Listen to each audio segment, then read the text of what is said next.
الحمد لله رب العالمين والصلاة والسلام على سيد الأنبياء والمرسلين وعلى آله وصحبه ومن استنى بسنته إلى يوم الدين اللهم اجعلنا منهم ومن الذين آمنوا وعملوا الصالحات وتواصوا بالحق وتواصوا بالصبر آمين يا رب العالمين أما بعد فأعوذ بالله من الشيطان الرجيم ولئن مستهم نفحة من عذاب ربك ليقولن يا ويلنا إنا كنا ظالمين رب اشرح لي صدري ويسر لي أمري واحلل عقدة من لساني يفقهوا قولي آمين يا رب العالمين আমি আপনাদের আগেই সতর্ক করে দিচ্ছি আজকের বক্তব্যটি যত তাড়াতাড়ি সম্ভব শেষ করার চেষ্টা করব, কিন্তু ৪৫ মিনিটের কমে শেষ করতে পারবো বলে মনে হয় না। আগেই বলে দিচ্ছি যেন আপনারা বিরক্ত না হয়ে পড়েন। আবারও বলছি, আমি আগেও আপনাদের দিক নির্দেশনা দিয়েছিলাম কিভাবে কোনো শব্দ না করে চুপি চুপি মসজিদ থেকে বের হয়ে যেতে হয়। পাশের দরজাগুলো দিয়ে কেউ চলে যেতে চাইলে যেতে পারেন, আমি মাইন্ড করব না। আজকে আমি ভয়ানক একটা ব্যাপার নিয়ে বক্তব্য শুরু করতে চাই। আমাদের ধর্ম হলো সত্য ধর্ম, আর সত্য সুখবর যেমন প্রদান করে তেমনি সাবধান বাণীও প্রদান করে। আমাদের সকল নবী রাসূলদের, বিশেষত রাসূলুল্লাহ সাল্লাল্লাহু আলাইহি সাল্লামকে আল্লাহ আযজা ওয়া জাল্লা বর্ণনা করেছেন মুবাশশিরান ওয়া নাযীরান, সুসংবাদদাতা ও সতর্ককারী। যদি কেউ শুধু সুসংবাদ প্রদান করেন তাহলে সে সাবধান বাণীর কথা ভুলে যাবে, আর যদি শুধু সতর্ক করতে থাকেন তাহলে সে এতই হতাশ হয়ে পড়ে যে মনে করে ভালো খবর বলতে আসলে কিছু নেই। বুঝতে পারলেন? আমি চেষ্টা করেছি এই ভারসাম্য রক্ষা করার। যেহেতু এই মাসটি প্রত্যাশার মাস, তাই আমি সুসংবাদের উপর একটু বেশি জোর দিয়েছি।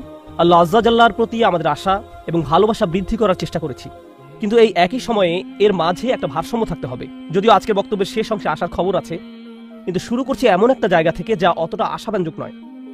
দেখুন, আমাদের পূর্বের জাতি বনী ইসরাইলকে আল্লাহ কিতাব দান করেছেন। আমাদের যেমন কুরআন রয়েছে, তাদেরকে অন্য কিতাব দেওয়া হয়েছিল। কুরআন যাকে বর্ণনা করেছে অন্য কুরআন হিসেবে, অর্থাৎ আগের কিতাব। তারা তাদের কিতাবকে গুরুত্ব দিয়ে গ্রহণ করেনি। তাদের মাঝে বেশ কিছু বিভ্রান্তিমূলক ধারণা গড়ে ওঠে। আমরা যদিও এত ভালো মুসলমান নই, সমস্যা নেই। আল্লাহ যদি আমাদের দোজখে ফেলেনও, সবচেয়ে খারাপ পরিস্থিতিতে আল্লাহ যদি আমাদের জাহান্নামে ফেলেনও, এটা হবে সাপ্তাহিক ছুটির মতো, কয়েকদিন মাত্র। কারণ তিনি আমাদের এতই ভালোবাসেন যে মুসলমানরা শেষমেশ তো জান্নাতে যাবেই। তাই আমরা যদিও জাহান্নামে যাই, সেটা হবে অল্প কিছু দিনের জন্য, সমস্যা নেই। লান তামাসসানান নারু ইল্লা আইয়ামাম মা'দুদাত, গুটি কয়েকদিন ছাড়া আগুন কখনো আমাদের স্পর্শ করবে না, কিছুদিন মাত্র। ব্যাপারটা হলো, জান্নাত জাহান্নামের পূর্বে বিচার দিবস রয়েছে, যেটি একদিনের জন্য, সেটা 1000 বছর লম্বা হবে। জান্নাত বা জাহান্নাম নয়, আল্লাহর কথা অনুযায়ী শুধু বিচারের দিনটি এত লম্বা হবে। আর বিচারের দিনটি হবে মাত্র একদিনের, আর জান্নাত জাহান্নাম চিরকালের জন্য। তাই কেউ যখন বলে গুটি কয়েকদিন, তাকে এখনকার দিনের হিসেবে চিন্তা করলে তো হবে না। বর্তমানে পৃথিবী তার অক্ষ বরাবর ঘুরে, আমরা সূর্যের উদিত হওয়া এবং অস্ত যাওয়া দেখি, কিন্তু কিয়ামতের দিন সূর্য, চাঁদ এবং পৃথিবীর সবকিছুকে ধ্বংস করে নতুন একটা ব্যবস্থাপনা তৈরি করা হবে। তাই আমরা এখন যেভাবে 24 ঘন্টার হিসেব করি, সেভাবে রাত দিনের হিসাব করলে তো চলবে না যখন আখিরাত শুরু হবে। চলুন তাহলে সবার আগে এই ধারণাটি আমাদের মাথা থেকে ফেলে দেই। কোরআনের বহু জায়গায় জাহান্নামের আলোচনা করা হয়েছে, কিন্তু আমি শুধু কোরআন থেকে একটি বর্ণনা আপনাদের সামনে উপস্থাপন করতে চাই। আমার মতে এটি আল কোরআনের জাহান্নামের সবচেয়ে গুরুত্বপূর্ণ বর্ণনা। কোরআনের একজন ছাত্র হিসেবে আমি মনে করি এই বর্ণনাটি জাহান্নাম সম্পর্কে জানার শুরু মাত্র। কেউ যদি এই বর্ণনাটি বুঝতে পারে, তাহলে সে জাহান্নাম সম্পর্কে যথেষ্ট জানে। আয়াতটি শুরু করা হয়েছে এই কথা বলে, ওয়ালা ইন মাসসাতহুম, এমনকি যদিও। যখন আমরা বাংলায় বলি যদি আমি সেখানে যাই, যদি আমি সেখানে যাই, তাহলে তোমার সাথে দেখা হবে। কিন্তু কেউ যখন বলে যদিও আমি যাই, এর মানে হলো যাওয়ার সম্ভাবনা ক্ষীণ। তাই আয়াতটি যদিও দিয়ে শুরু হওয়ার মাধ্যমে এমন কিছু ঘটার সম্ভাবনা কমিয়ে দিয়েছে। এভাবে বলার মাধ্যমে আল্লাহ কোনো কিছুর উপর জোর কমিয়ে দেন। সহজ কথায় তিনি বাক্যটিকে দুর্বল করে দিচ্ছেন। যদিও, যদিও কি? যদিও মাসসাতহুম, যদিও এটা তাদের স্পর্শ করে। আরবিতে মাসসা অর্থ কোনো কিছু যখন আপনাকে সামান্যতম স্পর্শ করে, যেমন কোনো মাছি যখন কোনো মতে স্পর্শ করে, যদি সেকেন্ডের জন্য স্পর্শ করে তখন তাকে বলা হয় মাস। সুতরাং এটা যদি তাদেরকে কোনো মতে স্পর্শ করে 1 সেকেন্ডের জন্য, মাসসাতহুম। এখন কি তাদের স্পর্শ করে? আপনারা হয়তো ভাবছেন আগুন যদি তাদের স্পর্শ করে। আল্লাহ বলছেন নাফহাতুন, একটা হালকা বাতাস যদি তাদের স্পর্শ করে। চলুন এই বাতাস নিয়ে একটু আলোচনা করা যাক। আরবিতে নাফহাতুন বলতে বোঝায় দরজা বন্ধ করলে যখন সামান্য একটু বাতাস এসে পড়ে, পর্দা নড়ে ওঠে, অথবা কেউ জানালা বন্ধ করলে যেভাবে হালকা বাতাসে পর্দা নড়ে ওঠে। এই বাতাসের যা বাহির থেকে ভেতরে আসে বা ভেতর থেকে বাহিরে যায়, দুই ধরনের আছে। একটি হলো লাফহা, লাম যোগে, আরেকটি হলো নাফহা। লাম যোগে লাফহা মানে বাতাসটি গরম, আর নুন যোগে নাফহা মানে বাতাসটি ঠান্ডা।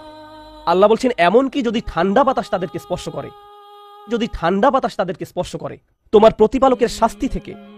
তিনি এই আয়াতে জাহান্নাম কাউকে স্পর্শ করার কথা বলছেন না, তিনি এই আয়াতে আগুন কাউকে স্পর্শ করার কথা বলছেন না, তিনি এমনকি গরম বাতাস কাউকে স্পর্শ করার কথাও বলছেন না, তিনি আগুনের ঠান্ডা অংশের কথা বলছেন। আর এটা আপনাকে চিরকালের জন্য স্পর্শ করছে না। প্রসঙ্গত আমরা ফিজিক্সে পদার্থের 3টি অবস্থার কথা শিখেছি, সলিড, লিকুইড এবং গ্যাস। সলিড বা কঠিন কিছু যদি স্পর্শ করে আমরা তা অনুভব করতে পারি। এই মুহূর্তে গ্যাস আমাদেরকে স্পর্শ করছে, বাতাস এখন আমাদেরকে স্পর্শ করছে, আমরা এটা অনুভব করি না। আর এই আয়াতে আল্লাহ বর্ণনা করছেন কি তাদের স্পর্শ করছে? বাতাস তাদেরকে স্পর্শ করছে। কোন ধরনের বাতাস? অপেক্ষাকৃত গরম বাতাস নাকি ঠান্ডা বাতাস? ঠান্ডা বাতাস। ঠান্ডা বাতাস কোন রকম তাদেরকে স্পর্শ করছে। এই আয়াতের সবচেয়ে উল্লেখযোগ্য বিষয় হলো, আমি একটু আগে নাফহা এবং লাফহার কথা বলেছিলাম। অন্য কথায় তারা এখনো জাহান্নামে প্রবেশ করেনি, তারা এর দিকে অগ্রসর হচ্ছে। আর জাহান্নামের অপেক্ষাকৃত ঠান্ডা বাতাস এসে কোনো মতে তাদেরকে স্পর্শ করলো। তখন তাদের প্রতিক্রিয়া কি? চিৎকার করে বলে উঠবে, ইয়া ওয়াইলানা, হায়, সবচেয়ে কঠিনতম শাস্তি আমাদের জন্য শুরু হয়ে গেছে। ইন্না কুন্না যালিমিন, আমরা সব সময় অপরাধী ছিলাম। তারা সাথে সাথে তাদের সব অপরাধ স্বীকার করবে। যে কারণে এই আয়াতটি আমি সংক্ষেপে আপনাদের নিকট উপস্থাপন করলাম। প্রথমত, এই আয়াতে আল্লাহ জাহান্নামের শাস্তির অভিজ্ঞতা বর্ণনা করছেন না। আল্লাহ সকল বিশ্বাসীকে জাহান্নামের আগুন থেকে মুক্ত রাখুন। কিন্তু আল্লাহ এখানে বর্ণনা করছেন এমনকি জাহান্নামের আগুনের কাছে গেলে এবং ক্ষণিকের জন্য এর বাতাসের সামান্য স্পর্শ লাগলে একজন মানুষ চিন্তা করা শুরু করবে এর চেয়ে আর ভয়ঙ্কর কোনো শাস্তি হতে পারে না। এজন্যই আল্লাহ দোজখের আগুন সম্পর্কে বলছেন, ইন্নাহা সাআত মুস্তাকাররা ওয়া মুকামা, নিশ্চয়ই তা অবস্থানস্থল ও আবাসস্থল হিসাবে কতই না নিকৃষ্ট। অল্প এবং বেশি যে কোনো সময়ের জন্য ওটা কত নিকৃষ্ট জায়গা। 1 সেকেন্ডের জন্য এটা ভাববেন না যে আমি তো খারাপ, আল্লাহ যদি আমাকে জাহান্নামে ফেলেনও এক সময় তো আমি এখান থেকে মুক্তি পাবো। এই ধরনের চিন্তাকে কখনো প্রশ্রয় দিবেন না। এই ভূমিকা দেওয়ার পর যখন বিচার দিবস শুরু হবে, যখন সমগ্র মানব জাতি একত্রিত হবে, তারা জানে না কোথায় যাবে, তারা জানে না কোন দিকে ফিরবে। এই ঘটনা আসলে রাসূলুল্লাহ সাল্লাল্লাহু আলাইহি সাল্লামের একটি হাদিসে উল্লেখ করা হয়েছে এবং জ্ঞানের প্রতি মুসলমানদের আগ্রহ ছিল সব সময়। তো একবার কিছু মানুষ বিখ্যাত সাহাবী আনাস ইবনে মালিক রাদিয়াল্লাহু তাআলা আনহুর কাছে এলো, কারণ মানুষ লোকমুখে এই খবর পেয়েছিল যে আনাস এই হাদিসটি জানতেন। আর এটি অনেক বড় একটি হাদিস, বুখারী শরীফে বর্ণিত আছে। এই ঘটনা ঘটে রাসূলুল্লাহ সাল্লাল্লাহু আলাইহি সাল্লামের ইন্তেকালের পরে। তিনি বলেন, হাদ্দাসানা মুহাম্মাদুন সাল্লাল্লাহু আলাইহি ওয়াসাল্লাম। এখন আনাস রাদিয়াল্লাহু তাআলা আনহু কথা বলছেন। তিনি বলেন, রাসূলুল্লাহ সাল্লাল্লাহু আলাইহি সাল্লাম আমাদের বলেছেন, ইযা কানা ইয়াউমুল কিয়ামাতি মা জান্নাসু বা'দুহুম ফি বা'দ। মনোযোগ দিয়ে শুনুন। যখন বিচার দিবস শুরু হবে, মানুষ ঢেউয়ের মতো একে অপরের উপর আশ্রয় পড়বে, সর্বোচ্চ বিশৃঙ্খলা, সবাই একে অন্যের দিকে ছুটতে থাকবে। ফায়াতুনা আদম, তারা কোনো একভাবে আদম আলাইহিস সালামের দেখা পাবে, তারা তার কাছে ছুটে আসবে। ফায়াকুলুনা ইশফা আলানা ইলা রাব্বিক, সমগ্র মানব জাতি আদম আলাইহিস সালামের কাছে ছুটে আসবে এবং বলবে, আপনি কি দয়া করে আমাদের পক্ষ থেকে আল্লাহর সাথে কথা বলতে পারবেন? আমরা আল্লাহর ভয়ে ভীত। আপনি তো প্রথম মানুষ, আপনি তো সেই ব্যক্তি যাকে আল্লাহ ফেরেশতাদের সিজদা দিয়ে সম্মানিত করেছেন, আপনাকেই তো পছন্দ করা হয়েছে, আমরা সবাই আপনার সন্তান, আপনি আমাদের পিতা, তাই দয়া করে আমাদের জন্য আল্লাহর সাথে কথা বলুন, আমরা খুবই ভীত।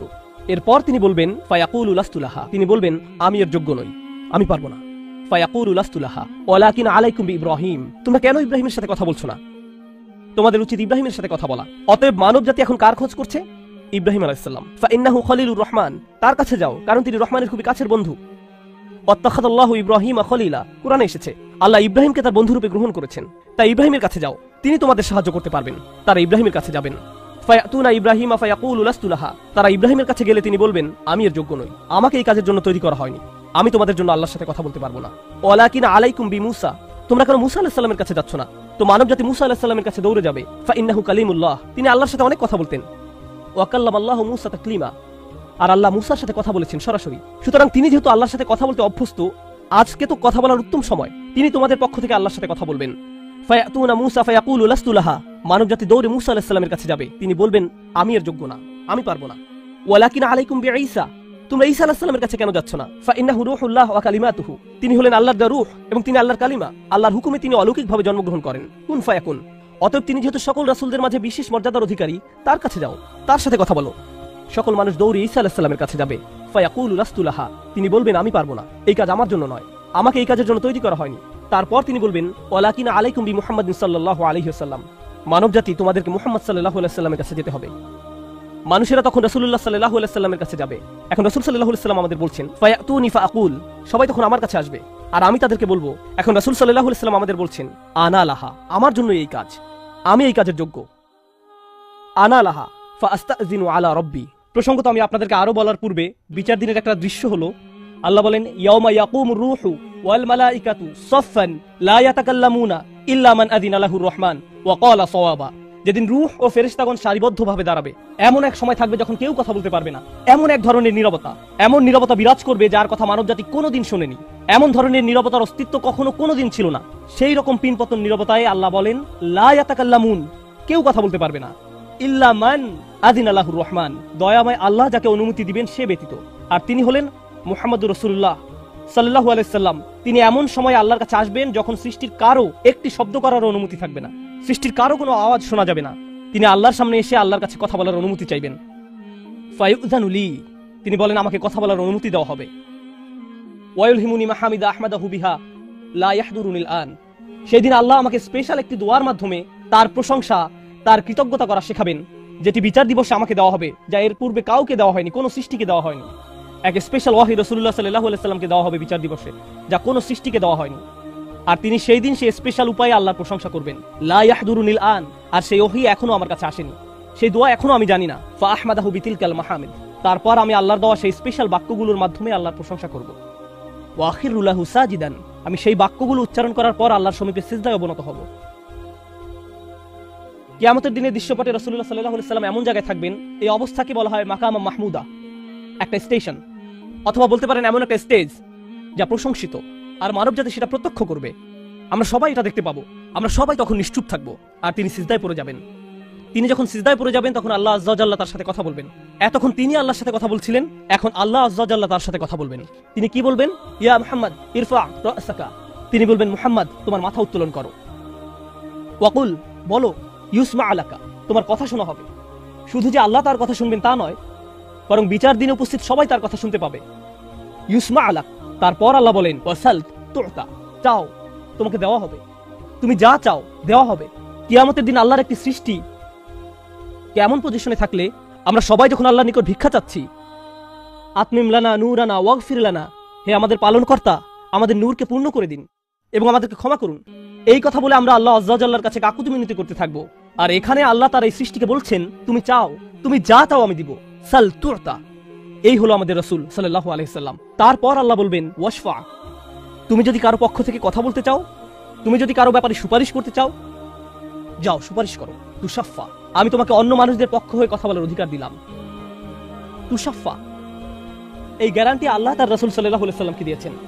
ফাকুলু ইয়া রব, তখন আমি বলবো ইয়া রব, উম্মতি উম্মতি, তিনি সর্বসাকুল্যে এই কথা বলবেন, এটাই তার সম্পূর্ণ বাক্য, আমার উম্মাহ আমার উম্মাহ, আমার মানুষ আমার মানুষ। কিয়ামতের দিন সবাই বলবে নাফসি নাফসি, আমি নিজে আমি নিজে আমি নিজে। আল্লাহর নবীরা যারা মানুষকে আল্লাহর দ্বীনে আনার জন্য দিবারাত্রি পরিশ্রম করে গিয়েছেন, যেমন ইব্রাহিম আলাইহিস সালাম, যার এই দুনিয়ায় থাকাকালীন সময়ে শুধু একটাই উদ্বেগ ছিল মানুষের মুক্তি। বিচারের দিনে তিনি বলবেন না, যাও অন্য কোথাও যাও, যাও মুসার সাথে কথা বলো। মুসা আলাইহিস সালাম যিনি বনী ইসরাইল নিয়ে চিন্তিত ছিলেন, তিনি বলবেন না, যাও ঈসার সাথে গিয়ে কথা বলো। আর আমাদের রাসূল সাল্লাল্লাহু আলাইহি সাল্লাম বলবেন, প্রসঙ্গত কোরআনে কিয়ামত দিবসের যে ভয়াবহতার কথা বর্ণনা করা হয়েছে তা একবার চিন্তা করে দেখুন। ইয়াউমা তারাউনাহা তাযহালু কুল্লু মুরদিআতিন আম্মা আরদাআত, প্রত্যেক মা যে তার বাচ্চাকে দুধ খাওয়াচ্ছে তার বাচ্চাকে ফেলে দিবে যেন সে কিছুই না। ইয়াফিরুল মারউ মিন আখিহি ওয়া উম্মিহি ওয়া আবিহি, সেদিন মানুষ তার ভাইয়ের কাছ থেকে পালাবে, মায়ের কাছ থেকে পালাবে, বাবার কাছ থেকে পালাবে। ওয়া সাহিবাতিহি ওয়া বানি, তার স্ত্রীর কাছ থেকে পালাবে, ছেলেমেয়ের কাছ থেকে পালাবে। আপনাদের কেউ কেউ হয়তো ইতিমধ্যে স্ত্রীর কাছ থেকে পালিয়ে বেড়ান, তাই আপনাদের কাছে হয়তো এটা অতটা ভীতিপ্রদ নয়। এই আয়াত হয়তো আপনার জন্য ভয়ের নয়, কেউ কেউ ভাবছে অবশেষে। যাই হোক, সমস্ত গুরুত্বের সাথে সেই দিন সবাই কাকে নিয়ে উদ্বিগ্ন থাকবে? নিজেকে নিয়ে। প্রকৃতপক্ষে সেদিন প্রত্যেক ব্যক্তি বলবে ওমান ফিল আরদি জামিআ সুম্মা ইউনজিহ, সবাইকে জাহান্নামে নিয়ে যান এবং বিনিময়ে আমাকে জান্নাতে প্রবেশ করতে দিন। এটাও কোরআনে এসেছে। মানুষ সেদিন এমন মরিয়া হয়ে উঠবে, সেদিন একজন মানুষ আল্লাহর সাথে কথা বলবেন, আর প্রথম যে শব্দগুলো তার মুখ থেকে উচ্চারিত হবে তা হলো উম্মতি উম্মতি। আপনার জন্য আপনার রাসূলের ভালোবাসা এমনই প্রকার সাল্লাল্লাহু আলাইহি সাল্লাম, আমার উম্মাহ আমার উম্মাহ। যদি আমরা তাকে ভালোবেসে থাকি, তাহলে যেই উম্মতের জন্য আল্লাহ রাসূলের এত ভালোবাসা, সেই উম্মতের জন্য আমাদের অন্তরে কিভাবে এত ঘৃণার বাস হয়? কিভাবে সম্ভব এটা? কিভাবে আমাদের পরস্পরের প্রতি এত ক্রোধ, বিচার, সমালোচনা, বিভক্তি, বিদ্বেষ, অনুমান, অহংকার? আর এই মানুষগুলো দাবি করে তারা রাসূলুল্লাহ সাল্লাল্লাহু আলাইহি সাল্লামকে ভালোবাসে। এইসব তুচ্ছ বিষয় ভুলে যেতে এই ভালোবাসা কি যথেষ্ট নয়? আমাদের কোন পার্থক্যগুলো এর চেয়ে বড়? তো যখন রাসূলুল্লাহ সাল্লাল্লাহু আলাইহি সাল্লাম বলবেন উম্মতি উম্মতি, আল্লাহ সুবহানাহু ওয়া তাআলা বলবেন ফায়াকুলু ইনতালিক, এগিয়ে যাও। ফাআখরিজ মিনহা মান কানা ফি কলবিহি মিসকালা শাইরাতিন মিন ঈমান, মনোযোগ দিয়ে শুনুন, যাও এখান থেকে বের করে নাও যাদের অন্তরে ঈমান আছে, এমনকি এখানে শারিয়া মানে বার্লি দানা, যা সামান্য একটু লম্বা হয়, যাদের অন্তরে এতটুকু পরিমাণ ঈমানও আছে, যে কোনো ঈমান যদি তাদের অন্তরে থেকে থাকে, তাহলে তাদেরকে বের করে নাও। আপনি এগিয়ে যান এবং বের করে নিন। দৃশ্যপটটি কল্পনা করুন, রাসূলুল্লাহ সাল্লাল্লাহু আলাইহি সাল্লাম মানুষকে রাখছেন, যাও যাও যাও, তিনি তাদেরকে সরিয়ে নিচ্ছেন। কিছু মানুষকে নিয়ে যাওয়ার পর ফেরেশতারা থামিয়ে দিলেন, কারণ কারো কারো ঈমান এর চেয়েও ছোট। সামান্য পরিমাণ ঈমান বলতে আসলে কি বোঝায়? কেউ একজন হারাম কোনো কাজে যুক্ত ছিল, সে ভয়ানক কিছু একটা করছিল, কাজটা করে ফেলার পর তার মনে অনুশোচনা জাগ্রত হলো, তার ভেতর থেকে কিছু একটা বলছে এটা খারাপ কাজ, আমার এটা করা উচিত নয়, আল্লাহ আমাকে এটা সম্পর্কে জিজ্ঞাসা করবেন। তারপর কোনো একভাবে তার এই চিন্তাটাকে সে দমিয়ে দিল, থাক এখন চিন্তা করার দরকার নেই। কিন্তু পরবর্তীতে সে আল্লাহর কাছে দোয়া করে বলল, ইয়া আল্লাহ, আমি জানি না কিভাবে এই কুঅভ্যাস থেকে বাঁচবো, আমাকে এর থেকে মুক্তি দিন। আমি চাই না এটা আমার জীবনে আর ঘটুক, কিন্তু তবু আমি এটাতে আটকা পড়ে আছি। অতি ক্ষুদ্র ঈমান তার ভেতর থেকে চিৎকার করছে, অন্য কেউ এটা শুনতে পারছে না, তার অন্তর এটা শুনছে। আর আল্লাহ আজ্জা জাল্লা বলছেন, তারা যদি এতটুকু ঈমানও দেখাতে পারে, আপনি এগিয়ে যান, তাদেরকে বের করে নিয়ে আসুন, আপনি তাদেরকে বের করে নিয়ে আসুন। আর তিনি যখন এভাবে মানুষদেরকে বের করে নিয়ে আসবেন, তখন ফেরেশতারা একসময় থামিয়ে দিবেন, কারণ অনেক মানুষের অন্তরে এতটুকু ঈমানও নেই, সামান্য অনুতাপটুকু তাদের অন্তরে ছিল না। থামিয়ে দিবেন, ফাআনতালিক ফাফআল, আমি গিয়ে এমনই করব, সুম্মা আউদ, তারপর আমি ফিরে আসব। অর্থাৎ ফেরেশতারা থামিয়ে দিবে, আর অন্য মানুষেরা সেখানে কাঁদতে থাকবে, আমাদের কি হবে, আমাদের কি হবে। তারপর রাসূলুল্লাহ সাল্লাল্লাহু আলাইহি ওয়াসাল্লাম ফেরত আসবেন, ফাআহমাদাহু বিতিলকাল মাহামিদ, অতঃপর আমি পুনরায় সেসব প্রশংসা বাক্য দ্বারা আল্লাহর প্রশংসা করব। লক্ষ্য করুন, প্রথমবার তিনি প্রার্থনা করার জন্য অনুমতি চেয়েছিলেন, তাই না? দ্বিতীয়বারের বেলায় অনুমতির কোনো উল্লেখ নেই। লক্ষ্য করেছেন, তিনি আসলে সাথে সাথে আল্লাহর প্রশংসা করা শুরু করবেন। আল্লাহ কি তাকে এমনটি করতে বলেছেন? না, এটা হলো নিজ উম্মতের প্রতি তার অপরিসীম ভালোবাসার বহিঃপ্রকাশ। তিনি আবারও আল্লাহর প্রশংসা করা শুরু করবেন, এই আশায় যে আল্লাহ তাকে অটোমেটিক অনুমতি দিবেন। সুম্মা আখিরু লাহু সাজিদান, আর সিজদায় পড়ে যাব। ফায়াকুলু ইয়া মুহাম্মদ, আমাকে বলা হবে, হে মুহাম্মদ, ইরফা রাসাকা, তোমার মাথা উঠাও। কুল ইউসমা আলাকা, বলো তোমার কথা শোনা হবে। ওয়াসাল তুতা, চাও তোমাকে আবার দেওয়া হবে। ওয়াশফা তুশাফা, সুপারিশ করো, সুপারিশ গ্রহণ করা হবে। তোমাকে সুযোগ দেওয়া হবে তাদেরকে বের করে নেয়ার, তোমাকে তাদের জন্য সুপারিশ করার সুযোগ দেওয়া হবে। ফাআকুলু ইয়া রব উম্মতি উম্মতি, আমি তখন বলবো, হে আমার রব, আমার উম্মত, আমার উম্মত। তিনি তো ইতোমধ্যে অল্প ঈমানের অধিকারীদেরকে বের করে নিয়েছেন। ফায়াকুলু ইনতালিক, এরপর আল্লাহ বলবেন, এগিয়ে যাও। ফাআখরিজ মিনহা মান কানা ফি কলবিহি মিসকালা যাররাতিন আও খারদালাতিন মিন ঈমান, তোমাকে সুযোগ দেওয়া হবে তাদেরকে বের করে নেয়ার, সুপারিশ গ্রহণ করা হবে। যাদের অন্তরে এক বিন্দু পরিমাণ ঈমান আছে, বালির দানা নয়, বালির দানা তো এতটুকু লম্বা, বরং বিন্দু পরিমাণ। খারদালা মানে সরিষার দানা, অতি ক্ষুদ্র বিন্দুর মতো। আর যখন আল্লাহ বলছেন এর ওজনের মতো, বর্তমানে আমাদের কাছে ডিজিটাল ওজন মাপার যন্ত্র আছে, আগের দিনে পাল্লা ছিল, তাই আপনি যখন এক মুষ্টি চাল এক পাল্লায় রাখতেন, সেটা হয়তো তেমন একটা ঝুঁকতো না। যদি একটু বেশি করে চাল রাখতেন, তখন একটু ঝুঁকতো। এখন ডিজিটাল ওজন মাপার যন্ত্র দিয়ে গ্রাম, কিলোগ্রাম মাপা হয়। এমনকি সামান্য কয়েক দানা রাখলেও যন্ত্রের স্ক্রিনে ভেসে উঠে 0.001 গ্রাম। এখন শুধু একটি চাল রেখে দেখুন, বা একটি সরিষার দানা রেখে দেখুন, স্ক্রিনে কিছু ভেসে উঠে কিনা? কিছুই হয় না, কিছুই হয় না। আর আল্লাহ বলছেন, আমি তোমার সুপারিশের কারণে, রাসূলুল্লাহ সাল্লাল্লাহু আলাইহি সাল্লামের দোয়ার কারণে এমন মানুষদেরকেও মুক্তি দিব যাদের ঈমান এমনকি এই দুনিয়ায়ও মাপা যায় না, এই দুনিয়ায়ও মাপা যায় না। প্রসঙ্গত, আপনি যদি একটি দানা খান, বুঝতে পারবেন যে কিছু খেয়েছেন, আপনি এমনকি বুঝতেও পারবেন না। এটা হলো এমন ধরনের ঈমান যার আছে, এটা সে নিজেও ভালোভাবে বুঝতে পারে না। এমনকি তারা নিজেরাও ঠিকমতো বুঝে উঠতে পারে না যে ঈমান আছে, আর অন্যরা কিভাবে বুঝবে। আর কেউ যদি একটি দানা আহার করে, এটা তাদের পুষ্টি সাধনে তেমন কোনো ভূমিকা রাখতে পারে না, এটা শরীরের জন্য যথেষ্ট পরিমাণের খাবার নয়।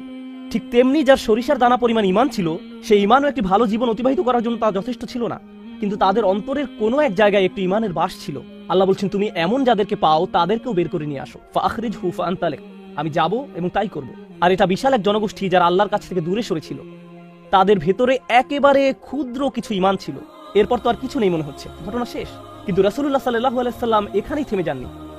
ফাআহমাদাহু বিতিলকাল মাহামিদ সুম্মা আখিরু লাহু সাজিদান, তিনি এখানেই থেমে যাননি, তিনি আবারও ফিরে যাবেন, এবং আমি সেসব প্রশংসা বাক্য দিয়ে আল্লাহর প্রশংসা করব এবং আবারও সিজদায় পড়ে যাব। ফায়াকুলু ইয়া মুহাম্মদ ইরফা রাসাকা, আমাকে বলা হবে, হে মুহাম্মদ, মাথা উঠাও। ওয়াকুল ইসমা আলাকা, বলো তোমার কথা শোনা হবে। ওয়াসাল তুতা, চাও দেয়া হবে। আল্লাহ আজ্জা ওয়া জাল্লা সহজেই বলতে পারতেন, তুমি তো ইতিমধ্যে চেয়েছো এবং তোমাকে দেয়া হয়েছে। কিন্তু তৃতীয়বারের মতো রাসূলুল্লাহ সাল্লাল্লাহু আলাইহি সাল্লামকে বলা হচ্ছে, ওয়াশফা তুশাফা, এগিয়ে যাও, মানুষের জন্য সুপারিশ করো, গ্রহণ করা হবে, তোমাকে তাদের পক্ষে চাওয়ার সুযোগ দেওয়া হবে, আমি তোমাকে এটা দিচ্ছি। ফাআকুলু ইয়া রব উম্মতি উম্মতি, আমার উম্মত, আমার উম্মত।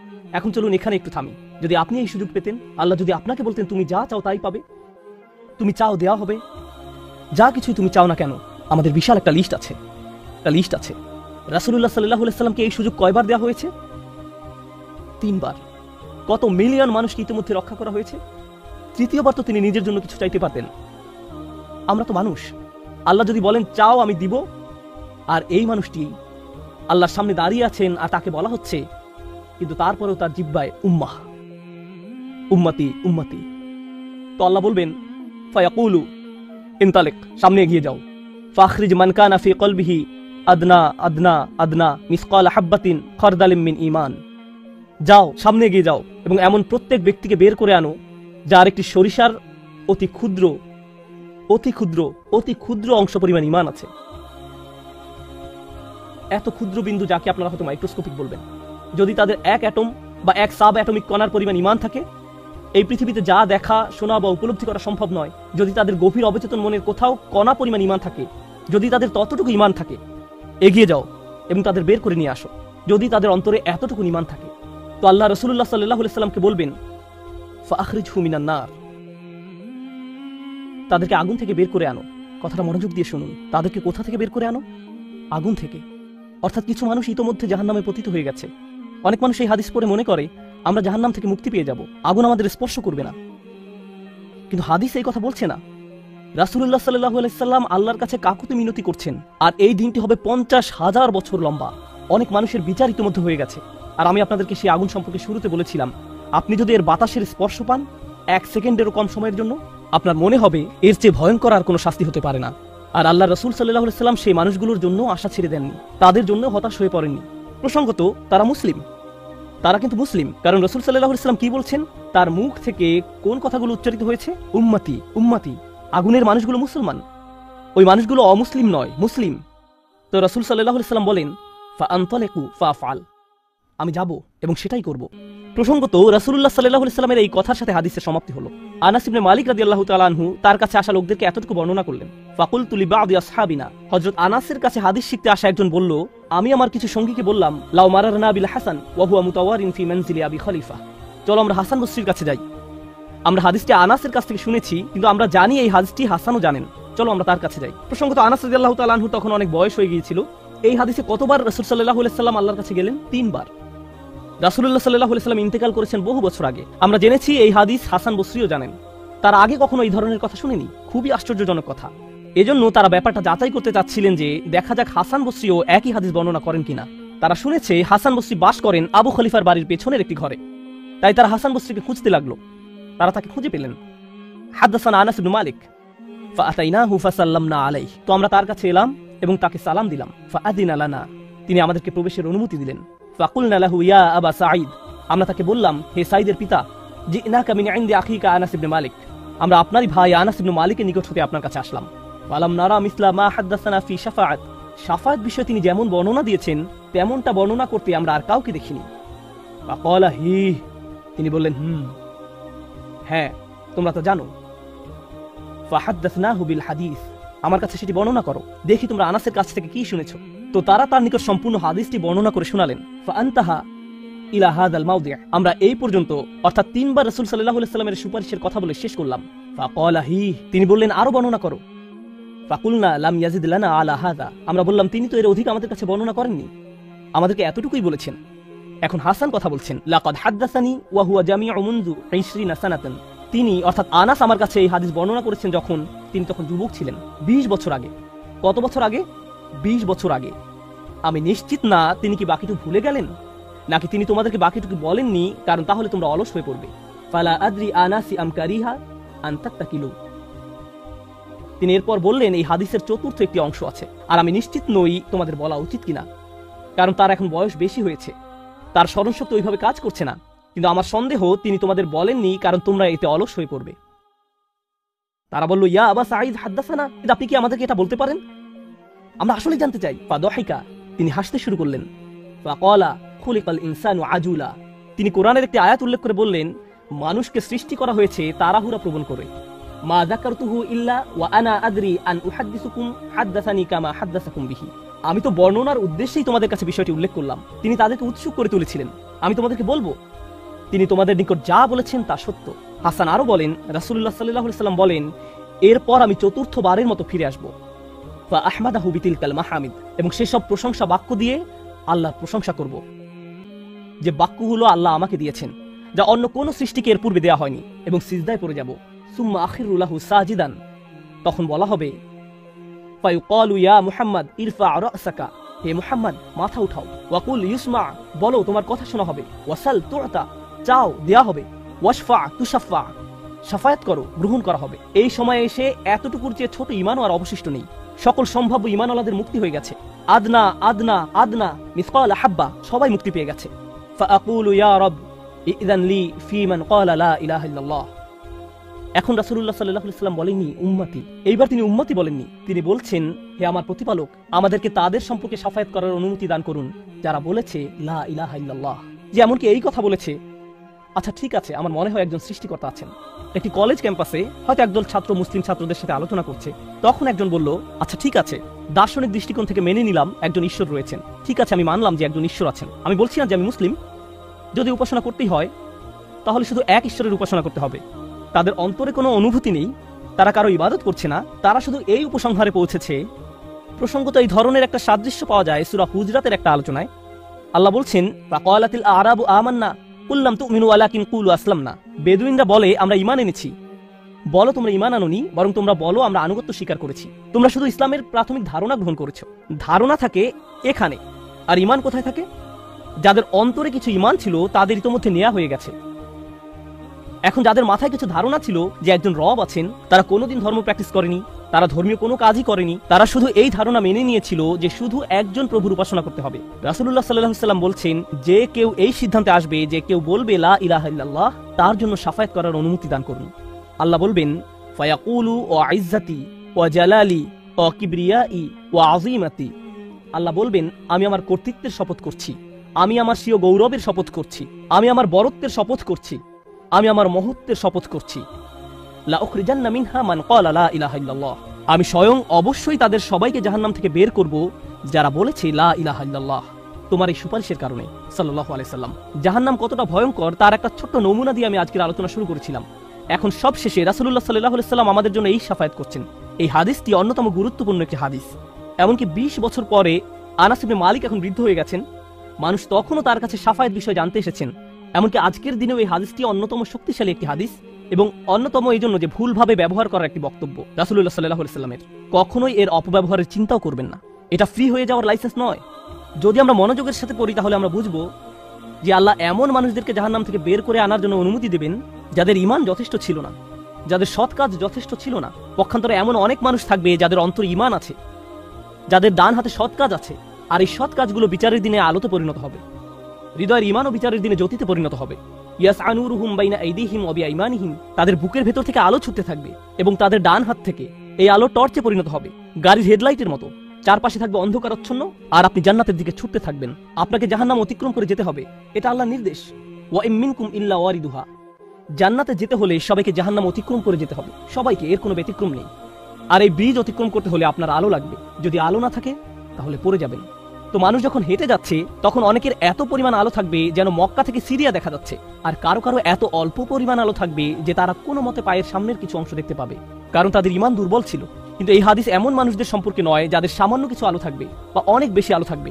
এই হাদিস এমন মানুষদের সম্পর্কে যাদের আলো এত স্বল্প পরিমাণ যে এটি দিয়ে কিছুই দেখা যাচ্ছে না, আর যাদের আলো আছে তারা আল্লাহর কাছে ভিক্ষা করতে থাকবে, রব্বানা আতমিম লানা নূরানা ওয়াগফির লানা, আমাদেরকে আমাদের আলো পূর্ণ করে দিন, ব্যাটারি যেন শেষ হয়ে না যায়, আমাদেরকে জান্নাতের গেটে পৌঁছে দিন, আমাদেরকে ক্ষমা করে দিন। আমরা আল্লাহর কাছে ভিক্ষা চাচ্ছি যেন তিনি আমাদের কপালে রাসূলুল্লাহ সাল্লাল্লাহু আলাইহি সাল্লামের শাফায়াত জুড়ে দেন, তিনি যেন আমাদেরকে তাদের অন্তর্ভুক্ত করেন যারা আরশের ছায়ায় থাকবে। আমরা আল্লাহর কাছে প্রার্থনা করছি তিনি যেন আমাদেরকে তাদের অন্তর্ভুক্ত করেন যাদেরকে এমনকি জাহান্নামের আগুনের ঠান্ডা বাতাসও স্পর্শ করবে না। আমরা আল্লাহর কাছে দোয়া করছি তিনি যেন আমাদেরকে তার রাসূলের অনুগত উম্মায় পরিণত করে দেন, তাদের অন্তর্ভুক্ত নয় যাদের ব্যাপারে তিনি অভিযোগ করবেন, বরং তাদের অন্তর্ভুক্ত করুন যাদের জন্য তিনি সুপারিশ করবেন। আগেরবার আমি বলেছিলাম একদল মানুষ সম্পর্কে রাসূলুল্লাহ সাল্লাল্লাহু আলাইহি ওয়াসাল্লাম অভিযোগ করবেন, ইন্না কওমি ইত্তাখাযু হাযাল কুরআনা মাহজুরা, হে আমার রব, নিশ্চয়ই আমার কওম এই কুরআনকে পরিত্যাজ্য গণ্য করেছে। আমরা তাদের অন্তর্ভুক্ত হতে চাই না, আমরা তাদের অন্তর্ভুক্ত হতে চাই যাদের জন্য তিনি আল্লাহর কাছে সুপারিশ করবেন। আল্লাহ যেন আমাদের সবাইকে তার রাসূলের শাফায়াতের যোগ্য করে দেন। আমি দোয়া করছি আমরা প্রত্যেকে যেন আমাদের রাসূলের সুন্দর দ্বীনের প্রতিনিধিত্ব করতে পারি, আর তার জন্য আমাদের অন্তরে যে ভালোবাসা রয়েছে তা যেন আমাদের পরস্পরের আচার ব্যবহারের মাঝেও প্রতিফলিত হয়। বারাকাল্লাহু লি ওয়া লাকুম ফিল কুরআনিল হাকিম ওয়া নাফা'নি ওয়া ইয়্যাকুম বিল আয়াতি ওয়া যিকরিল হাকিম।